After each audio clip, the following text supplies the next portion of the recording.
Coffee Break with me. Woo! Hi guys! Welcome back to my channel. How are you today? Did you guys hear that? Hi guys! It was like way louder than normal. So, okay, why do I look like this? You probably already know because you saw the title. So, like always, I'm not the cool kid in school and I'm a little bit late to these types of videos, but I just like to be emotionally ready when I'm gonna attack something that has so much controversy around it.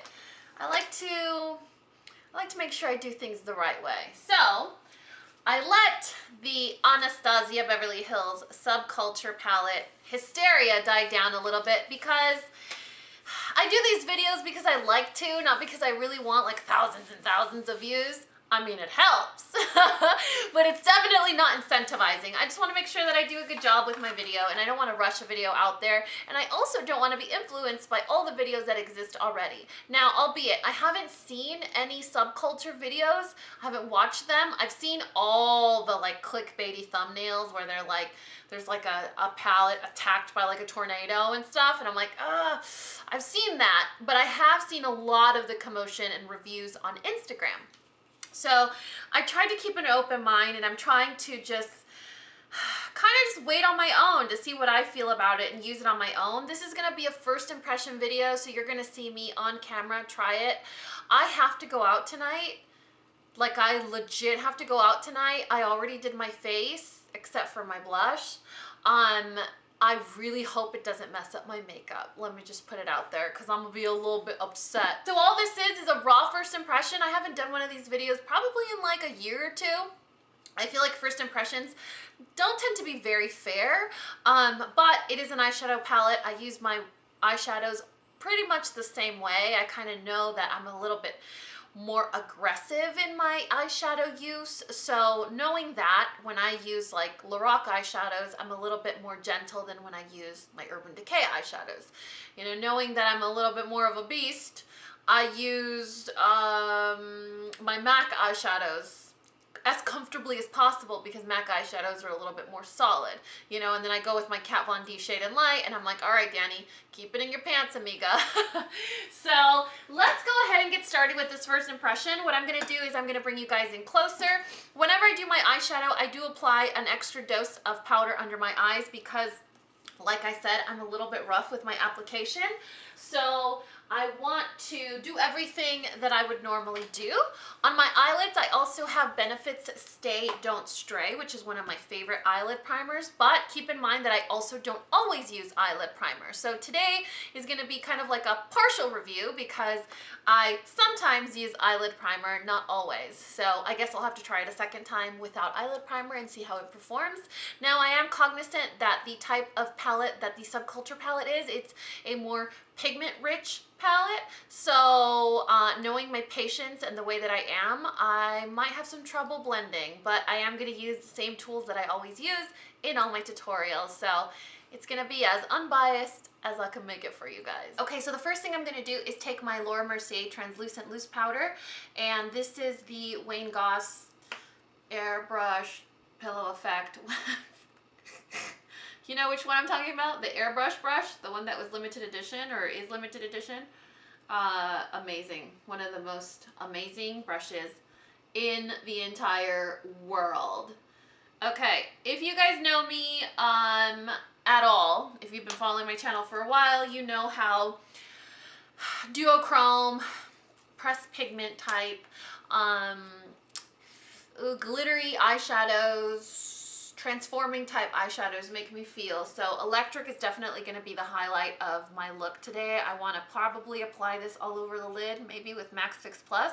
Not quite sure yet, but I am a little hesitant about this color here because it's really, really shimmery or metallic, and I want to use a brow bone highlight. So I'm just going to get after it.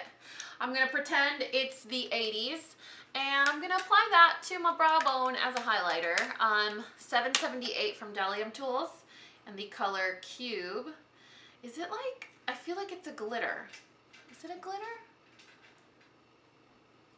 Huh. Oh, holy moly, it's a Transformer color, it's pink.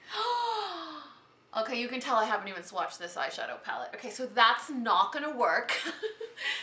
All right, let's go to my tried and true Modern Renaissance since we're already talking about Anastasia stuff. Modern Renaissance, the color Tempera, which is one of my favorites. It's actually not a matte shade, which I don't mind. We're gonna cover, why am I, okay, let me get comfortable, you guys. Hold on a second. Let's see, is that better? Can you see me? That color was kind of interesting, wasn't it? It was a, like, pearl, like a mother of pearl color. It looked like a white metallic, and then you swatch it and apply it, and it has like a pink shift. So weird. I don't know how I would ever use that. Probably like an all over lid shade, or maybe like a lower lash line color on top of an eyeliner. Super cool. All right, so we got that out of the way. I feel like I cheated a little bit because I didn't use the color in the palette. Now I'm going to take my Sigma Old School E40. This is one of the originals, not one of the new ones. That's not very good. This is an actual big, giant, fluffy blending brush. So anything that's really big, like this. And then I'm going to take the color Dawn. That's the next color. That's going to be my transition shade. So that's what my palette looks like so far. But you guys, like, that's always what my palettes look like. So, I guess we'll see. Wow, the color is stunning. Look at that. It's so pretty. Do you guys hear that loud noise? That's my dog eating, by the way. If you're new to my channel, welcome. I have 72 dogs. No, I have 4 dogs. And they eat really loud, like animals. I always tell them, can you guys like not eat like animals? Oh wait, that's right. You are animals. Okay, I'm going to take a little bit more of Dawn. It is really soft. I mean, I just barely touched my brush to that, and I got a little bit of crumbling. Not crumbling, that's the wrong word. A little kick up. Not like devastation type kick up, like, you know, it seems like it causes people. I don't know. I mean, it is soft, but, I want to know. When this stuff like this happens, I get really conflicted because you guys know I'm super grounded and I don't follow the hype. Like, I never have been like a hype follower. I'm always like the non-cool kid, not by choice. And so I feel like with stuff like YouTube, it's very bandwagony where like one person does something and then everyone else wants to do it. And so it's like, oh, all the cool kids are doing it, so you have to do it too. But then you also have to remember that a fire doesn't just start. There's smoke somewhere. You know what I'm saying? Like, there's something to it. I wonder if there's an actual issue with the palette. Like, I wonder if manufacturing-wise, it should have been pressed harder. You know, like the product should have actually been pressed and like into the pans a little bit harder.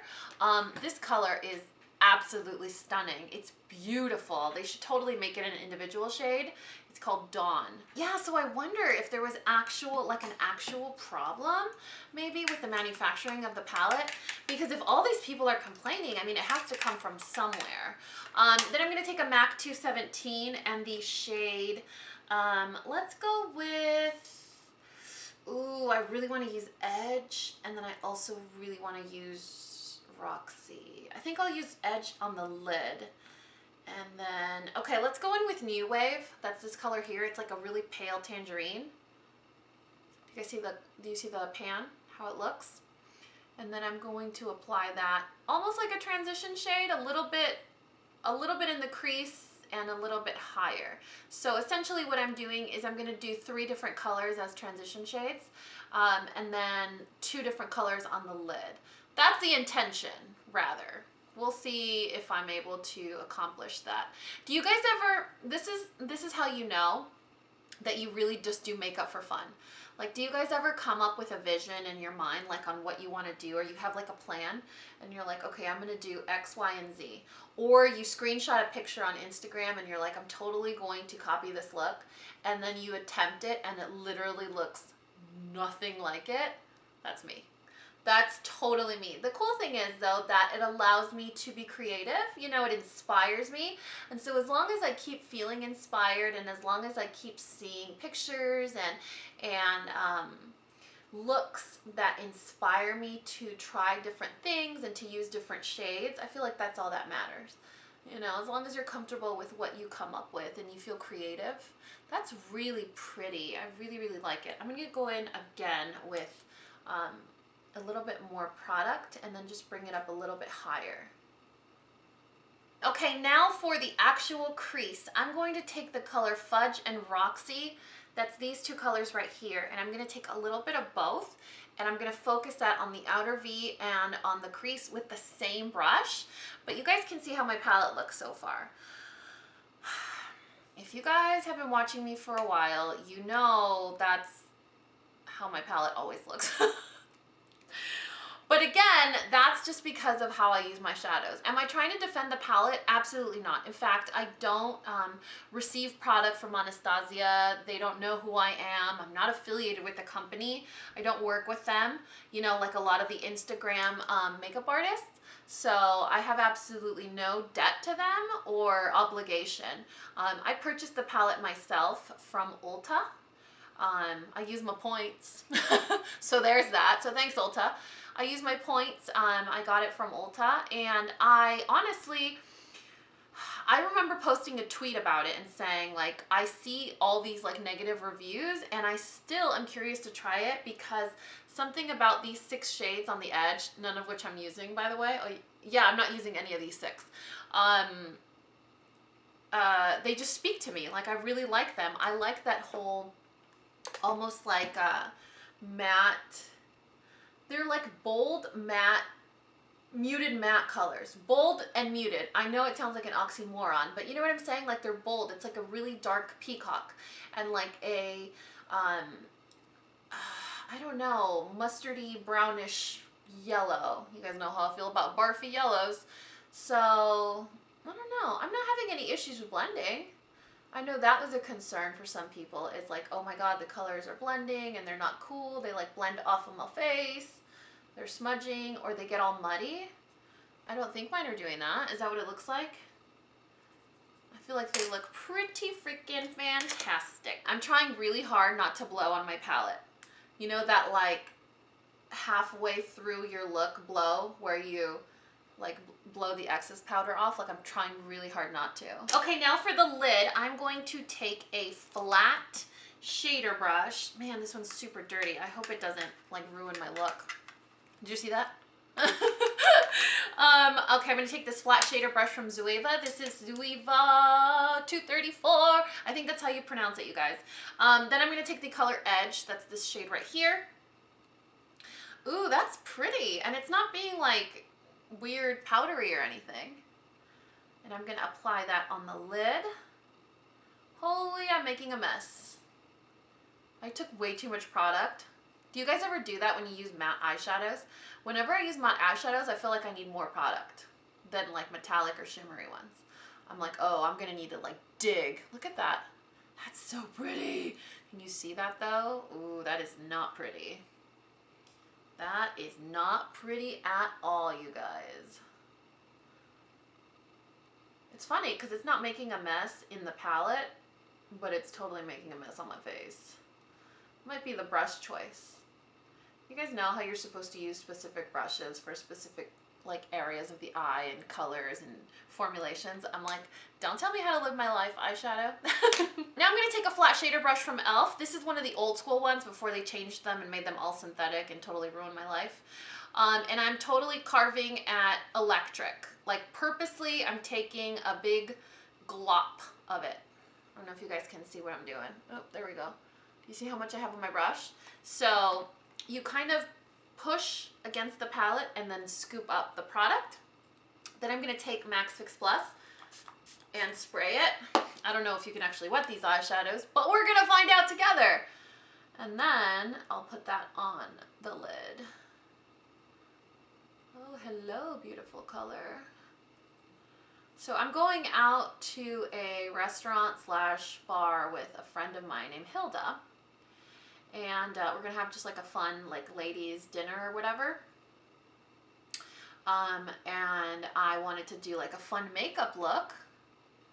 But now I feel like this is gonna be a conversation starter. Like, this makeup look is gonna be a conversation starter, you guys. Like, oh, hey, look, your makeup matches your shirt. Don't talk to me, sir. No. Excuse me. Take more of that eyeshadow.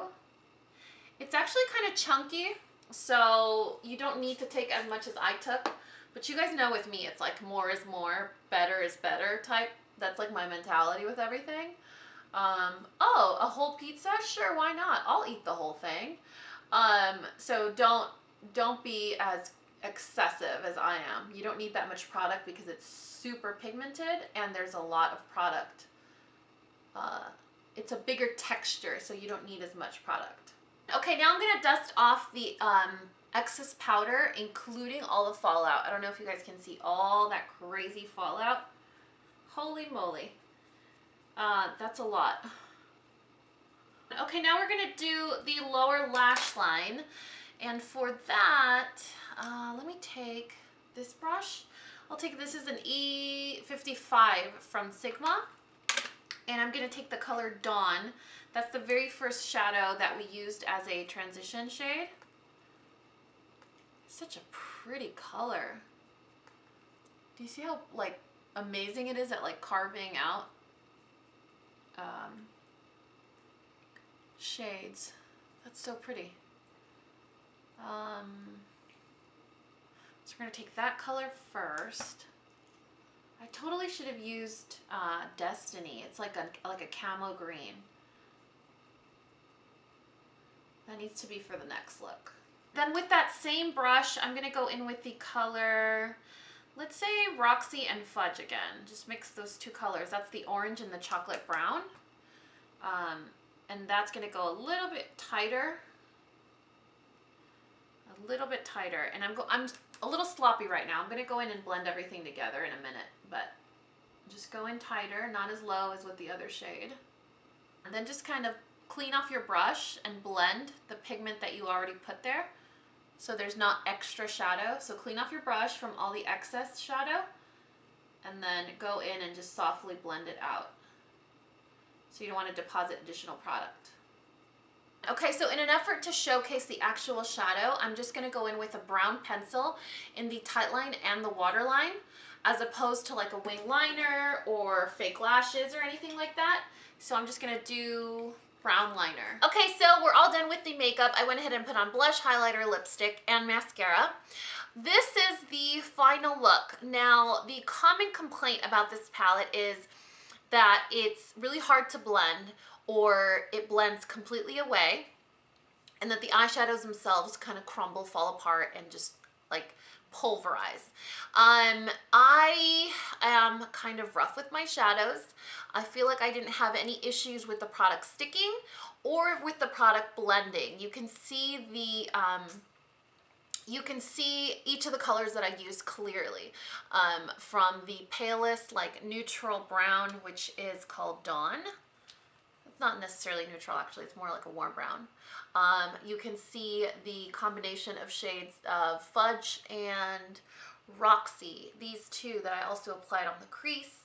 You can see this shadow right here that's also in the crease. So you can see the actual shadows. They're defined. They didn't blend away or like get muddy, which is good. Now, the final product though, or the final palette, looks like this.